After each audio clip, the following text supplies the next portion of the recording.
Ryan Reynolds here for, I guess, my 100th Mint commercial. No. I mean, honestly, when I started this, I thought I only have to do like 4 of these. I mean, it's unlimited premium wireless for $15 a month. How are there still people paying 2 or 3 times that much? I'm sorry, I shouldn't be victim blaming here. Give it a try at mintmobile.com/save. Whenever you're ready. $45 upfront payment equivalent to $15 per month. New customers on first 3-month plan only. Taxes and fees extra. Speed slower above 40 gigabytes. See details.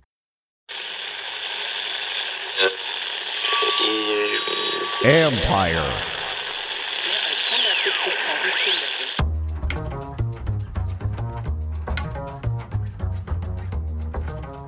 Hey babies, hey babies, hey babies, hey babies and babies from New Jersey, babies. Hi everyone, I'm in New Jersey, babies. What's up, babies? The home of Bruce Springsteen and Bon Jovi. It's the best. Right. It's the other swamp. Yeah, and the Jets we'll be seeing a lot of over the next couple of days. Let me lift the curtain up here for a minute.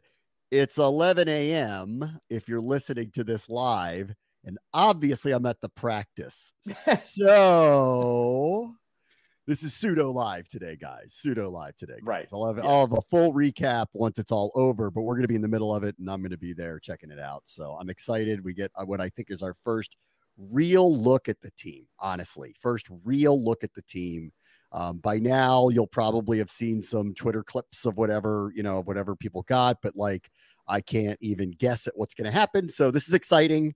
We got a lot in front of us over the next couple of days and really over the next week because they're going to do this twice. So this is odd and a little unusual, but here we are, a few days in advance of a preseason game, joint practice. They're going to turn around and do it again next week, Callow. So I spoke to Dan Quinn about this and I asked, why did he want to do this twice?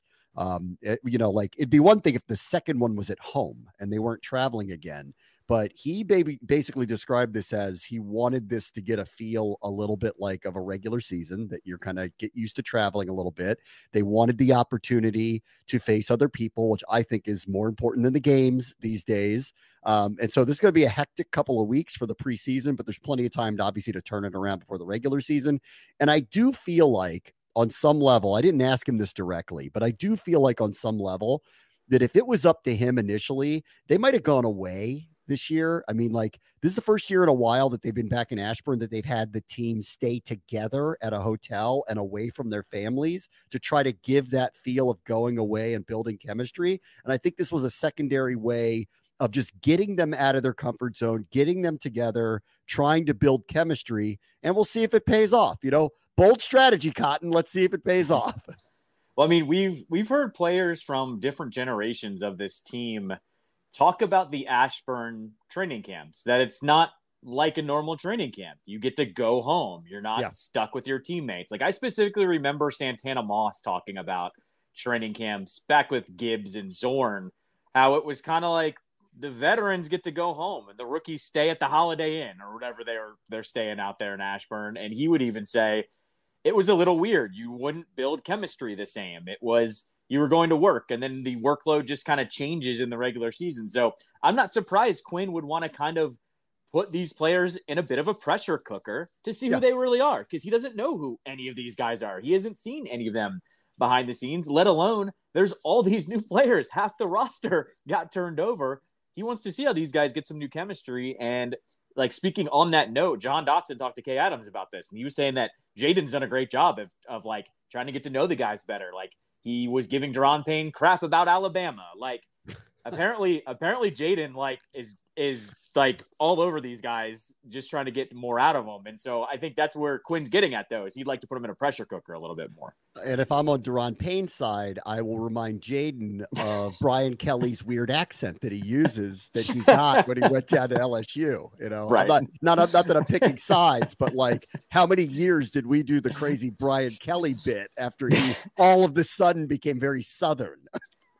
Who's we? You did the Brian Kelly thing. I was actually thinking about this the other day. I'm like, is Callow looking forward to the return of college football preview, or is he not looking forward to that? We're just a couple weeks away from that too. I mean, we haven't said this. I don't think we've announced it on the show. You will be joining me on my show every Friday and Monday. So, I could give you the opportunity of, hey, we've talked about the Commanders. What do you like in college? And then that gives you the opportunity to do full Kelly Banjo over there. I listen, I know the show is shorter now, but you're not getting rid of it. I still on the priority list of Fridays and Mondays, college football preview and review is going nowhere in my opinion. God. Mondays, you might get a little luckier because I may get so caught up in whatever the Commanders did that I might not feel the time to do it. But Fridays, I can promise you that is not going anywhere because I start thinking about it on Wednesday, how much I want to yell Paul. On YouTube, what does the graphic look like for that? Oh, I don't know yet. Yeah, I want just I think I just want a giant picture of Paul just flashing on the screen. I was like, this game is 5 Pauls. We might have to just like rate them by like this was a 4 Paul game. That. Yeah, this is a 4 Paul game. 4 Paul game. Yeah, I like it's a 4 Paul game. All right. So while they are practicing today, this is not going to come as a big surprise. We know Jaden Daniels is going to play in the opener against the Jets on Saturday. I don't think it's going to be very much. You know, I think they're going to probably limit him. And because the offensive line has been dealing with some injuries, and I'm not really sure who's going to totally be available for this weekend yet. And I think that's kind of a crimp in this practice's plans because Brandon Coleman missed some time earlier this week. Andrew Wiley's they've been very careful with him. They're not suggesting anything's really wrong with him, but they're just being careful with him. Cornelius Lucas has kind of been dealing with a few things too. They're kind of out of the tackles all of a sudden. So I got a real funny feeling you're not going to see very much of Jaden on Saturday, but Quinn and company have promised that you're going to see a lot of them today. And so today I would describe this as first real test. Now, like similarly, like all the practices, he's going to be wearing a yellow jersey. No one's going to be able to touch him. You know, pass rushes are pass rushes. I think a lot of it's going to be 7-on-7. I don't know, but I doubt that they're going to do 11-on-11. But even if I doubt that either coach would want to do that. But even if they do, they're not touching the quarterbacks. Like that's not happening. So we're still not going to get the first look, but I do feel like we're going to get a real litmus test today about where he is in terms of just facing other players, facing a different defense. I like that it's quote unquote on the road. I like that. So I think we're going to get a bigger feel about where he is today than we really are on Saturday, albeit it'll be cool to see him come out the tunnel, run on the field, take a few snaps, however many he takes, and run a few plays. Yeah, I think the goals are different, for the practices and for the game. Or for the practices, we've heard every coach, every player talk about how talking about how he puts the ball in these places where only his guys can get it. And even I have pushed back by saying, how do we know that these DBs, on our side are that great too? Like we're going to see now how this all shakes out. That's what I'm looking for in these practices of, okay, everybody's talked about it and unprompted too. Like that's what has made me so excited about Jaden is that unprompted, everybody's saying how great he is, the leadership, the intangibles. That's the goals here is I want to see how good he is against a bunch of guys that he doesn't know. I want to see, does he throw the ball over Sauce Gardner well, right? I mean, that's what I want to see. And then for the game, I think my expectations for the game are let's just get it. It's the old get in and out of the huddle. Don't take delay of games. Slide if you're, going to take the ball and run a little bit. My expectations are completely different for both the practices and the games, but I just want him to stay consistent. If he stays consistent and does those same things against the Jets in practice, I don't think any of us can be mad about that. I think that's the number one priority. I mean, I've talked about this for a while now. Like, I know they didn't plan it this way, but just considering what they really want to work on, build on, and find out about, they could not have picked a better opponent for this because the strengths of the team that they're about to face are the perceived weaknesses that this team has. And I think getting this test is going to be huge. He's throwing the ball to McLaurin and Dotson against DJ Reed and Sauce Gardner and Chuck Clark. If there is a rush, we know how good they are. This is a top 5 defense. It's been that way for a couple of years now. That was the best pass defense in the league a year ago. And I know it's just a practice. And I know in the preseason game, probably a lot of those guys aren't going to play very much, but I do think it's just a real opportunity. They've put so much stock on how they've done in practice and very specific situations. Quinn has been very formulaic with this. Like he walks out and tells us in the morning, these are the things we're working on that we want to work on well. They're the important things for us. I'm sure that like he and Robert Saleh figured out exactly what they want to get out of this from one another, but he's going to be very deliberate about exactly what he wants to see. But for me, just big picture, Yeah, I want to see McLaurin on Gardner. I want to see where Jaden puts that ball. I want to see if there is a faux pass rush, how he handles something like that. This is the first big day. Next week's going to be a good one too. And on the other side too, listen, Aaron Rodgers isn't playing in that game. I guess Garrett Williams probably isn't. Mike Williams just came off PUP. He's not going to play in that game, but man, do I want to see what our corners do in this practice against Aaron Rodgers, Garrett Wilson, and others, and how they handle those things. I think it's a really big deal today. Yeah, 100%. Like that's where I'm looking at is I just want Jaden to keep doing what he's been doing. As long as, if he has mistakes, he has mistakes. But all we've heard is he's so consistent. He's putting the ball in the right place with all these guys. I want to see him do it against another team. The one thing I also want to see too is, I know you said like the offensive line battle is probably not going to happen as much with some of the injuries with their banged up. Yeah. I want to see how this defensive line is. We haven't really heard much from them. Like Duran's Duran, John is John, but yeah. I want to hear how the other two pass rushers do as well. We haven't heard much from any of them. That's okay because they're veterans and I get it, but those are four guys that I'm looking at. Newton too, of course. We've heard good things about him, but let's see how all those guys do against the Jets offensive line. Those are other guys I'm looking for. I'll be interested to see if Newton takes part in this practice. I don't know whether he will or he won't because he's coming off 2 surgeries and they've been very, very careful with him. I have a really hard time believing he's going to play this weekend just off of how careful they've been with him. And with John and Duran, that's probably game time decision for the game at least. Are they going to really put them out? They know what they have in those guys. Like, are they really going to put them out there? But seeing them in this practice will be interesting for sure. Seeing them go up against. That's a revamped offensive line. So if they do some one-on-one drills with them, I think that'll be the one the Jets are probably wondering about. Because that was really their perceived weakness. They used a first-round pick, obviously, on Fashanu, who's local, went to Gonzaga with Caleb Williams, and ended up being their first-round pick. I think the Commanders would have loved to have gotten him if they could have gotten their hands on him.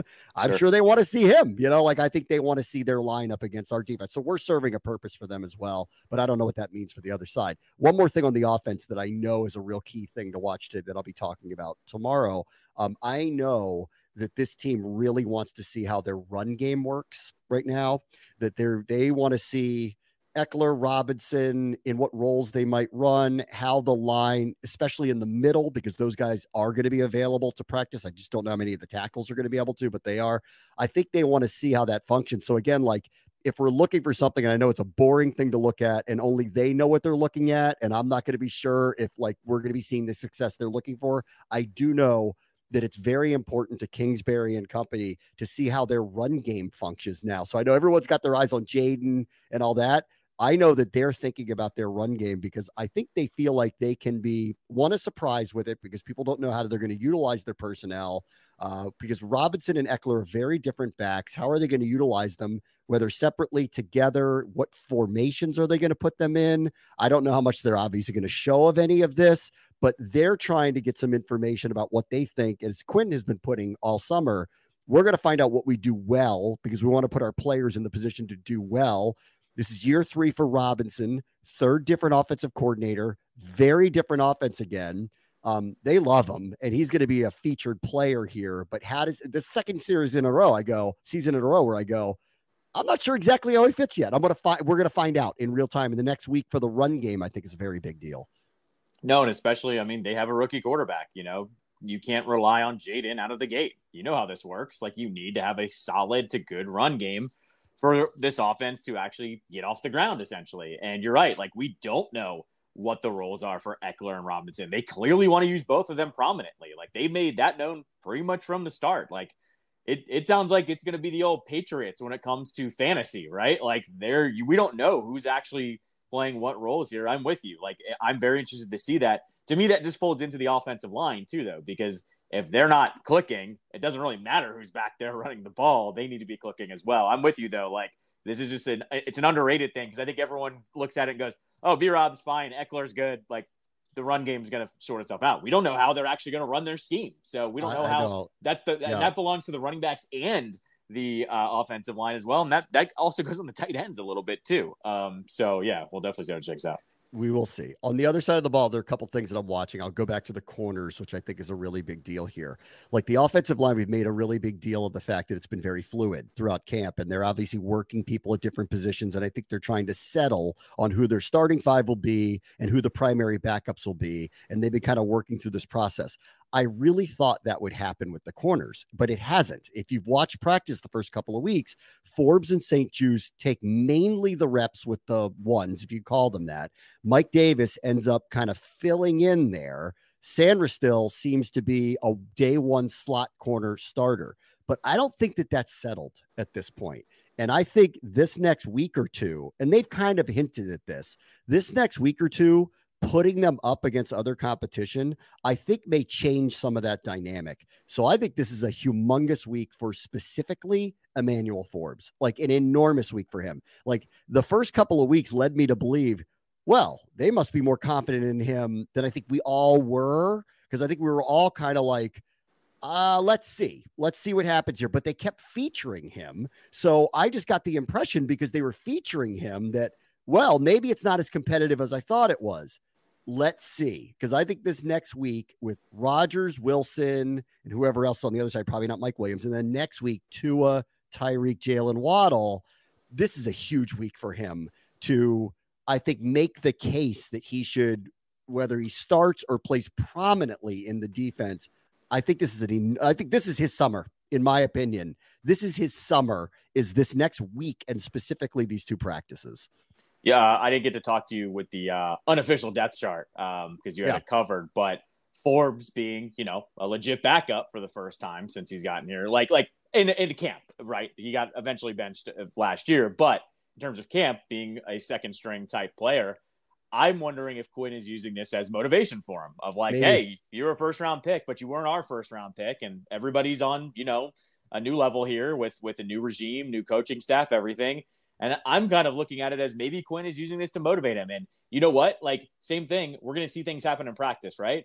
But then when Forbes plays in the game, Rodgers isn't playing. So let's see how he does against, who is it? Tyrod? Is Tyrod their backup up there? Tyrod is their primary backup. Yeah, so I would assume that he's actually going to play a decent amount. Right. So, I mean, you're going up against a professional quarterback, and I don't know what wide receivers, but to me, I look at it as, let's see how you do in practice, but you better be solid during the game too. You have no excuse not to. So I'm with you. Forbes is one of the ones that I'm really looking forward to this week. Next week, I don't know. I don't know if he's got a chance really against those two guys, but we'll see. But in the game, I'm watching Forbes big time because I think it's motivation. Yeah, I think notably too. And I mean, like, they didn't pick him, right? But like, notice that the releases that they made were carryovers. Dax Milne has been released. Christian Holmes has been released. Those were both draft picks under Ron Rivera. And then Armani, I'm pouring one out for Armani Rodgers. That was my guy a couple of years ago. What a steal I thought that guy was. He's one of them that I was like, they had a find in him. And, like I said, I fall in love with some guys. I fell in love with that guy. And he was like my find a couple of years ago. And now he's gone. But it's the cuts they made were carryovers. Not people they brought in. The cuts they made were carryovers. So listen, there's no sacred cows here. I mean, we're in a first year. And these decisions are being made in real time. And so far, the guys who have made it through to year one haven't made the cut, here early. So we'll have to see how that goes. One other name I want to point out on your boy Armani. It was my favorite tweet. It was one of the Commanders accounts was like, only this fan base gets worked up about this guy with this stat line. And it was like 11 games, 5 catches, 60 yards. Like only this fan base is like, oh no, Armani Rodgers. It's like the guy's been in the league for a cup of coffee, essentially. He's one of, listen, we fall in love with these guys. And you're like, and then when you see one of these finds, you're like, and then he works out, you're like, see, I knew it. It makes you feel like you're a scout. He kind of like, he's not one of them, but like, we've had 2 over the last couple of years. Or earlier this summer, Dax Milne. He is on the list of players who were talked about more than they ever warranted being talked about. Yes. Like, we spent countless hours talking about Dax Milne, Troy Apke, Sammis Reyes. Reyes is the players one that are on. Like, I think Apke might be the tops. Like, people talked about Apke like he was some kind of make or break player for years. They talked about him. Sammis Reyes was an international development player, and he was being made available for press conferences on Wednesdays. I'm sorry, because he was a good story. They were like, they're like, the Commanders are going, let's kill a news cycle with this. That's all. It was the worst. It was the guy. It was free lunch for them. Free lunch for the PR staff. Give him Sammis Reyes. He couldn't get in a stance. I mean, he was easily easily the one that was way too much run. Yeah. Way too much run. Anyway, so one other name I want to talk about here, and this one might be a curveball. And I was a little surprised at the development of the conversation about this player. And I do think this is a big couple of weeks for him too. Jamin Davis, who we've talked about here for a while, where we're crunching the numbers and going, I don't know how he makes it as a pure linebacker now, because go look who's on the squad and who's going to start, who's obviously going to start. And then, is he better than the edge rushers they have? Well, the numbers are getting a little tight here. And then you can start making this guy. I was talking to Zach Selby, who writes for commanders.com. And he said to me, he goes, I don't think they're going to release him, because you're going to get a compensatory pick if he goes after this year. And so what are you going to get for him now if you were to trade him, and you're not going to outright release him? So he was making the case of he's actually more valuable to just kind of keep around for that purpose and that purpose alone. And so I'll hear that out a little bit. And then I started talking to some people about him, and apparently they're a little more impressed with him with the edge rush stuff than I think's been let on to this point. That said, I don't think they see him as a 3-down edge rusher. And so all I'm saying is this: the narrative that's been built by us watching what's going on, trying to figure out where he fits in, not seeing him have big impacts in practice, and then doing the numbers and going, I don't know how he makes the team. When I've talked to people on the team, the story's a little different. Now, this is why I think this week, though, Jets Dolphins, this is going to be his summer too, because unlike Forbes, who's got a few years left on a contract, like, they don't have to make a decision about him anytime really soon. But Davis is kind of on the hook to make a decision about sooner rather than later, whether that's right now, middle of the year, if he happens to, have a couple impact plays, it might be a trade bait type player, or after the year, but they have to make a decision relatively soon. All I'm saying is, what I heard in recent days about him behind the scenes is different than what it looks like in practice. And they may value him a little differently than what's out there, but we're going to see against other competition. And man, when he lines up on 3rd down on the edge against, I don't care if it's the starters or the backups of the Jets or the Dolphins, it's going to mean something. We need to keep a very close eye on it. Enlighten me here on him too. Like, every time we've seen his best plays, he's a missile, right? He's running downhill and he knows where to go. Have they put him on special teams? Like, is that a thing that he's doing? Yeah, okay. He is. Right. And I'm sure he'll be, if you are going to go down this route of keeping him, but not clearly as a starter, but maybe as a specialist, okay, if we put it that way, he has to have a role on special teams. Like, there's absolutely no way around that. To warrant keeping him, he'd have to have a role on special teams. And so with him, that's kind of my argument with him the whole time has been, hey, if you're going to keep him around, we've seen it. If he just knows where the ball's at, the guy's really good actually of just hunting a dude down. And so I'm interested to see that too. Like, I'm with you. I didn't know about the edge rusher stuff, obviously, but he was only 2nd string listed on that, with linebackers. I don't know how many they'd keep, but he wasn't as buried as I thought he was going to be on the depth chart. No. I look at him as the special teamer though. And I know it's not the best thing in the world to have your 1st rounder being that, but at the end of the day, this regime, if they're going to keep him around, they need to figure it out with him. And that's going to be one of the ways they do. All I'm saying is just mark this, like all the narratives that we've been talking about and a lot of people have been talking about, where it's just coming to this assumption that he's either not going to make the team or they're going to trade him or something like that. That's not the narrative I was being told by the people who are in the building lately. Okay. So but I do think his performance is going to really matter in these 2 preseason games to really make a final judgment about that. But I think they see his transition to edge rush. I think they see the possibility of him being a situational player for them differently than what's been shown so far. So I'm just earmarking that for your knowledge. Okay. Got it. Before we go to a break. So the report on Brandon Ayuk now is that they still want 2 first-round picks. What? That's not going to happen. It would have happened by now if that was going to happen. Are the Steelers or Browns that desperate to actually do that? Like, really? The only thing I can think of, and this is how I felt this entire time, the last 24, 48 hours, the 49ers clearly let it out that they were willing to trade him now. And that's where the, hey, we want a veteran back thing came from. So that put the Patriots, the Browns, the Steelers, I guess, would give up more draft compensation.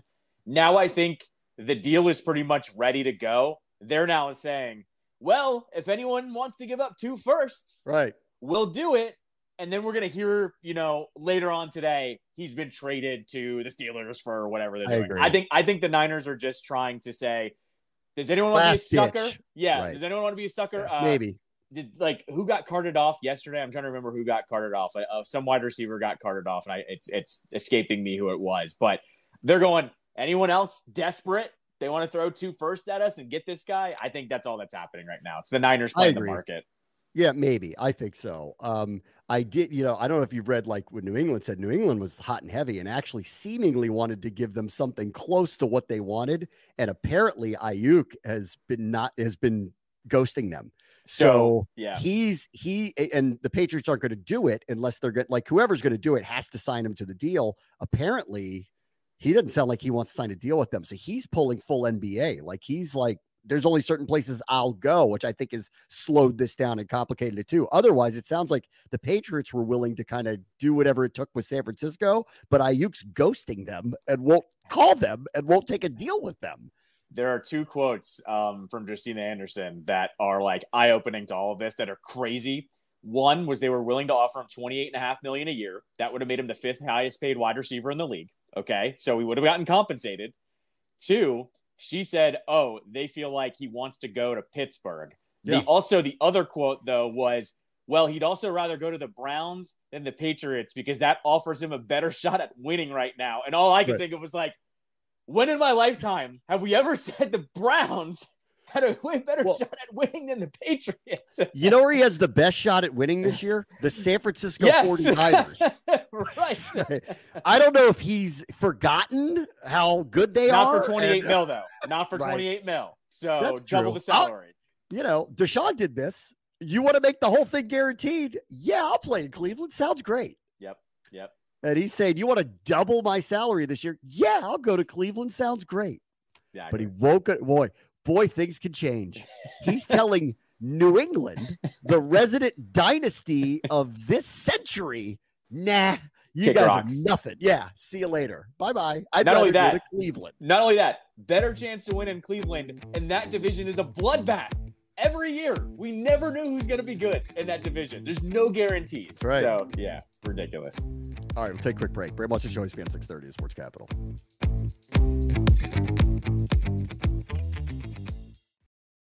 This episode is brought to you by our good friends at NFL Sunday Ticket on YouTube TV.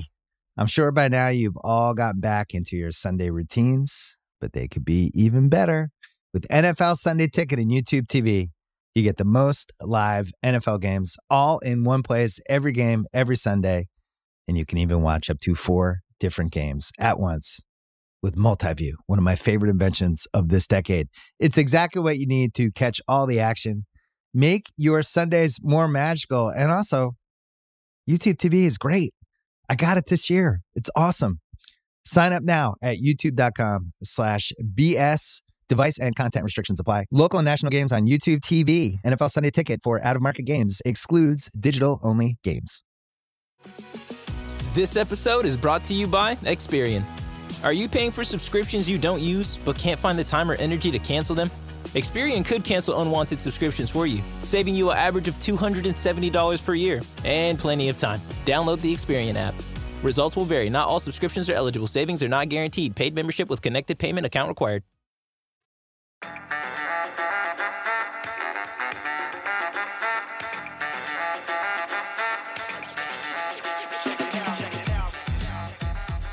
Welcome back.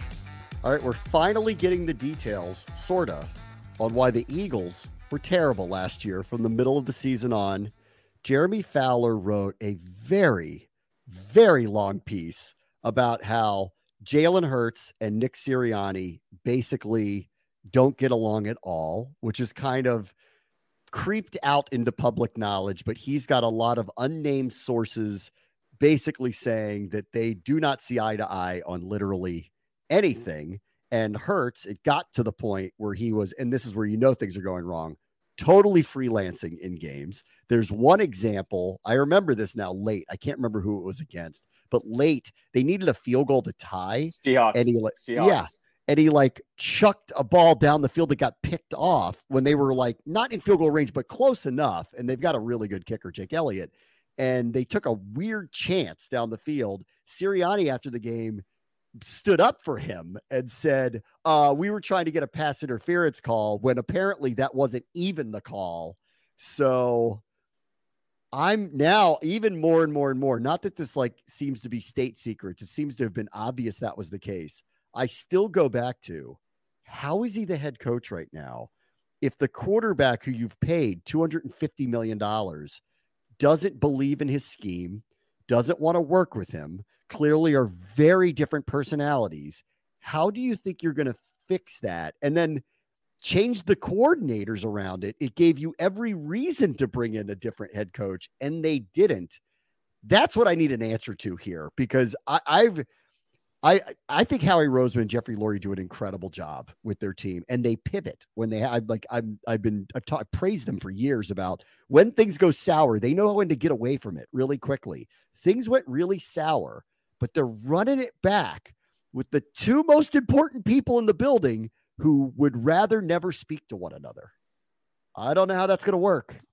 This gives me so much hope that the Commanders are going to be a worst to first type situation, because if it starts to fall apart on them, the fan base knew it before everyone last year. Remember, you and I made fun of their fans last year. We're like, oh, you guys are 10-1. Shut up. Enjoy Shut it. up. And it was like, oh, wait, they knew. Like, they knew before everyone because they watched him week to week. I am with you. This is a very un-Howie Roseman type offseason now, because I told you this. I remember the last week of the season, not the last week of the season, after they got bounced in the wild card, I said, all eyes on Howie, because Howie has the touch. He does the right move every offseason. It makes me hate them because he just has the touch. And when they didn't do anything major, I was kind of like, really what happened there? And now that we know, Howie doesn't have the balls to fire your boy Sirianni, your doppelganger Sirianni. So why? I do not look like him. Don't ever say that again. Do not look like him. You can see me on YouTube now. I've put myself out there.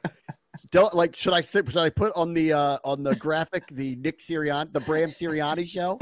Bram Sirianni would be pretty good. Yeah. But with that though, I'm with you. And one of the quotes in there that I actually thought was like the more eye-opening one, that he's dead man walking to me, was they were asking Hurts to do more on the leadership side. We've heard a few things about that, but why are you asking Hurts to do that in week 12, 13? Like, you already have your roles established for the day. I thought that was really weird. And the other one where I guess they don't communicate well was Sirianni was acting like upper management. He was having these one-on-one meetings with Hurts and telling him one thing, where Brian Johnson was telling him, we want to do this thing. And then they had to have a third party sit in those meetings because he was telling Hurts things that he couldn't tell him. How is he still the head coach? It's unreal. I don't know how that's what I need settled here. And that's not in this piece. How did they settle on the right thing to do was to run it back with the two of them, with the new coordinators. And the funny part is, like, if this goes sideways on them, and it could, like, I remember you went to the schedule and like the first game's in Brazil, like who knows, like anything could happen, right? If they somehow are 0-2 or 1-3, the heat's going to turn up big time. And then all of a sudden they're going to turn it over probably to Fangio because he's been a head coach before, maybe, or they're going to turn it over to Kellen Moore.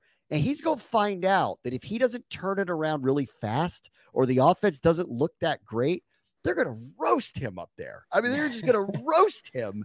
So it does. I mean, their roster should win this division handily. Like it should, because the Cowboys, I have a very hard time buying with all the attrition that they're going to post the record that they had again. Yep. I will. Mike McCarthy's coach of the year if they win the division with all the attrition that they had. We're a wild card. We don't know. Like, we have no idea what we're going to be. Jaden could be really good out of the gate, or it could be very up and down. The holes that we think we may have or the weaknesses may get exploited. Like, we don't really know. Like, we don't really know what we are. And I don't think the Giants are very good. So, like, if they don't win that division, it is a massive indictment of them. And it's going to be a massive indictment, honestly, not just of Sirianni, but Roseman and Lurie for not doing what they normally do, which is pull the trigger when they feel like they have to. Because after, like, no one ever explained what was going on, but it became so clear that they did not get along with the head coach, or they just didn't believe in whatever he was putting out there.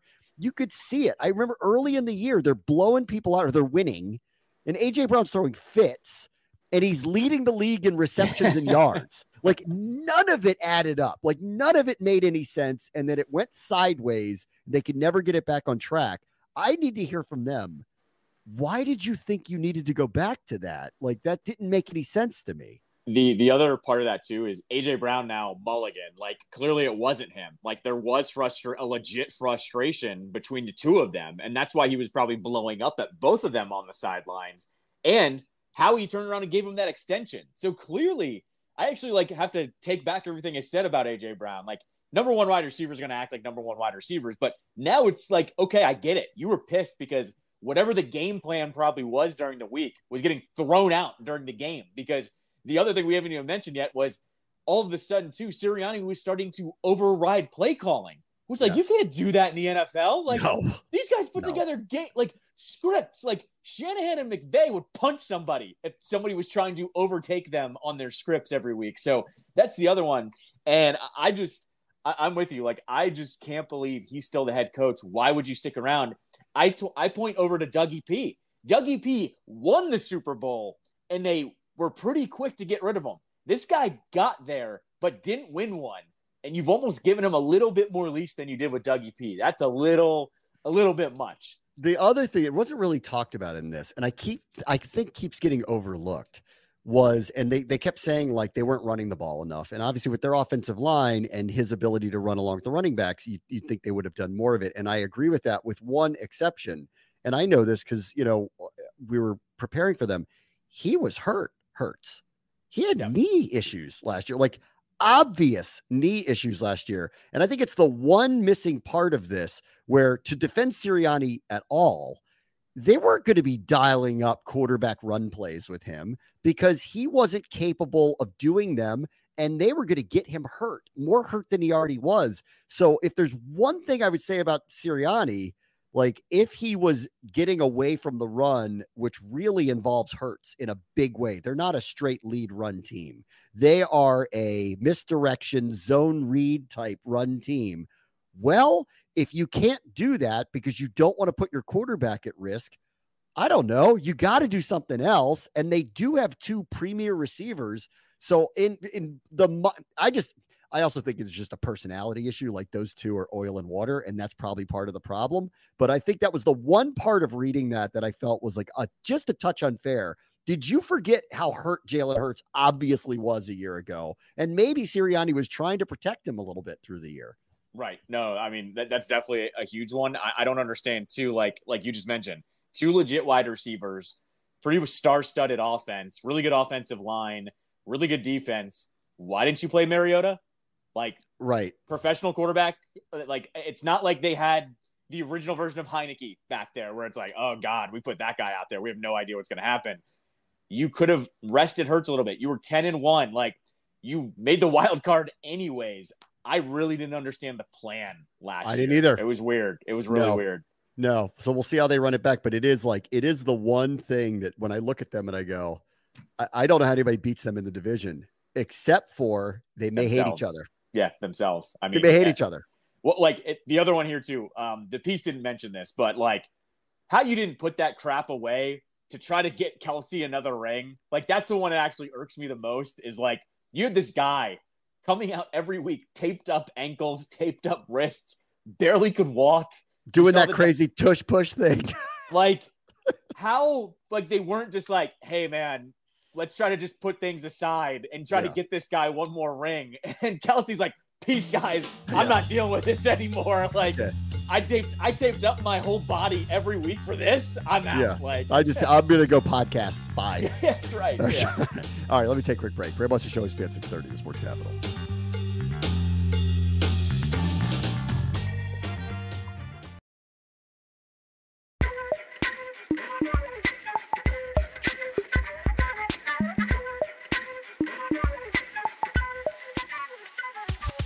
All right, welcome back. Very much the show, ESPN 630, the Sports Capital. John Gruden has been making the rounds. He's gone to various different camps. most notably recently is with the Chiefs.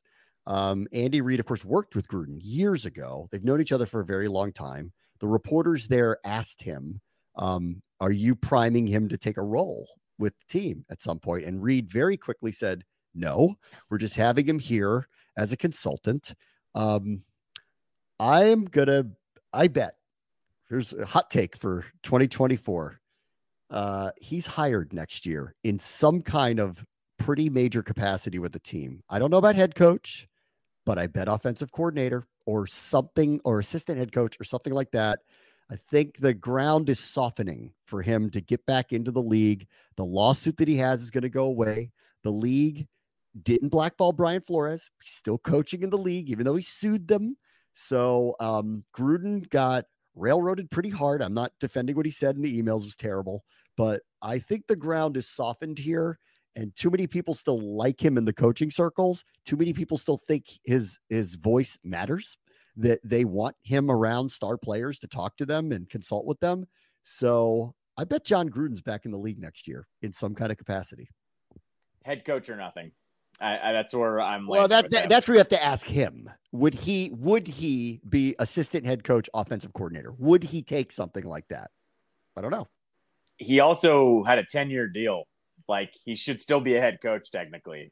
I think he's taking head coach gig or nothing. I also think it's going to take some bullish owner to do it, because in those emails, there were highly inappropriate things said, but he did kick around Goodell. And I'm sure Goodell behind closed doors is like, do that if you dare, guys, but I'm going to watch every single move you make if that guy gets hired in your organization. And he's suing them.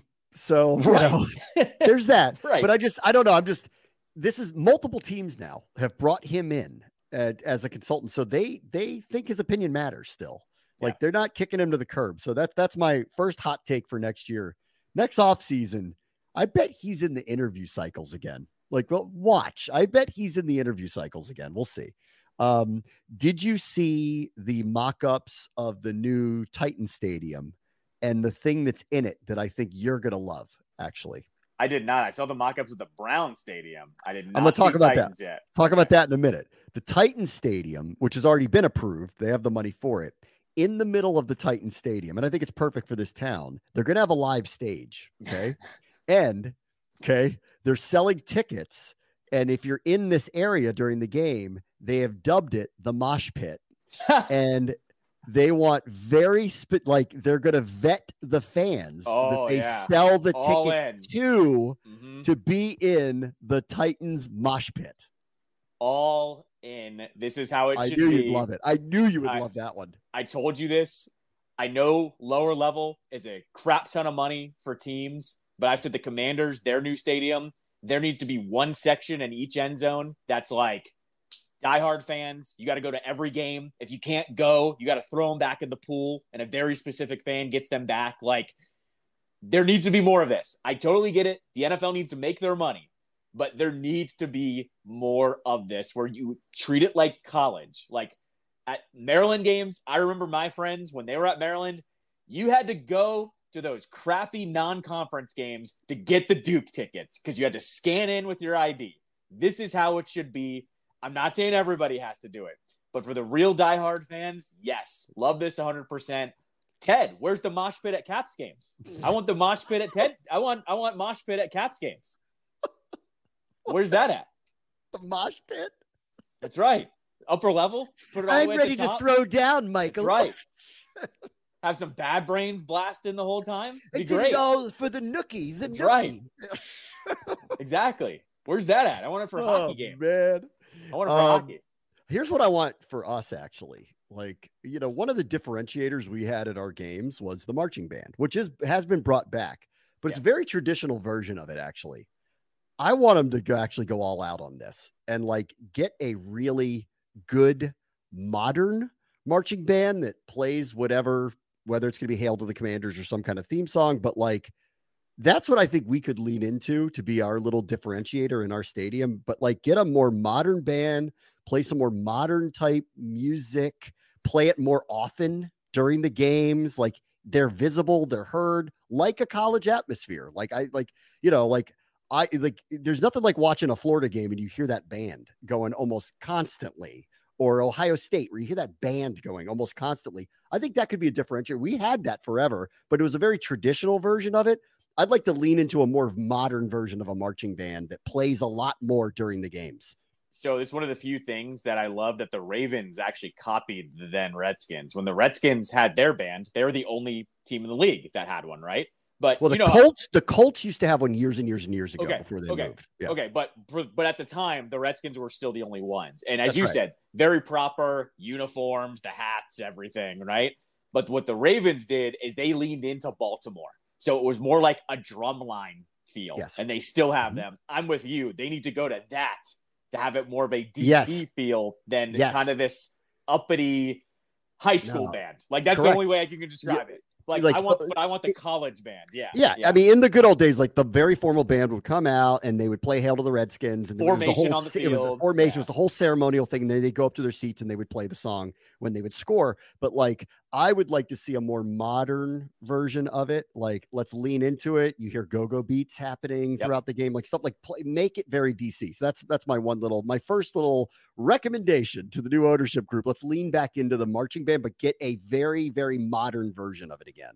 Speaking of bands and stadiums, have you seen what your boy Pitbull is doing? Did you see this? Yeah. Did he bought the naming rights? What was it, FIU? FIU. Pitbull Stadium. FIU plays in a 20,000 person stadium. Mm-hmm. He is paying, I think it's like 4.2 million or 1.2 million. My figures are off.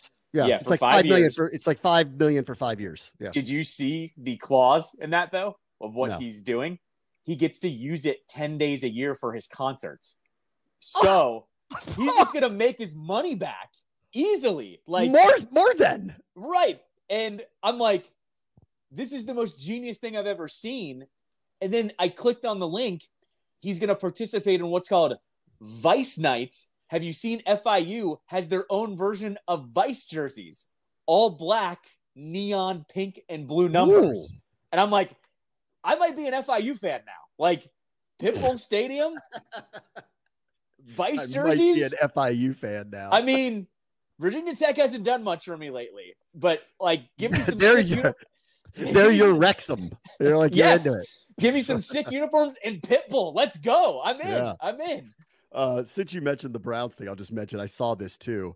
They wrote a letter to their fans where they said they're going through a stadium thing with the city. And what I want to applaud them on is they didn't threaten to leave. They just basically said, we're going to pick one of these spots. We're staying. We're not going anywhere. But it was a nice way of saying, we want the new $2.4 billion dome over fixing the stadium that's on the lake currently, because we just feel like it might be a better experience for everybody, which I was like, that's a really interesting way to go about it. That you thought about the other thing, which is clearly inferior, but like you tried to like give them we really thought this was their Red Wolves. They were like, we gave it the good old try, guys. We just feel like the $2.5 billion dome thing is going to be just a little bit better. So we hope you agree with us. Exactly. Yeah. I appreciated that. And then all the jokes, though, on Instagram when I saw the post was like, yeah, you're going to put a dome on that thing. All right, you're going to get the Super Bowl one time, and then you're never getting it again the entire time that stadium is there. Like, correct. Goodell will give you the old, bone, no pun intended. And then you're never getting the Super Bowl because no one wants to go to Cleveland for the Super Bowl. Listen, if they get that, we better get ours soon, guys. Muriel, let's go. Okay. We can't have the Browns having the nicest stadium in the NFL. Like, enough already. Time to fix it up. All right, everybody. I'll talk to you tomorrow. Bram, watch the show. It's 6:30. What's happening.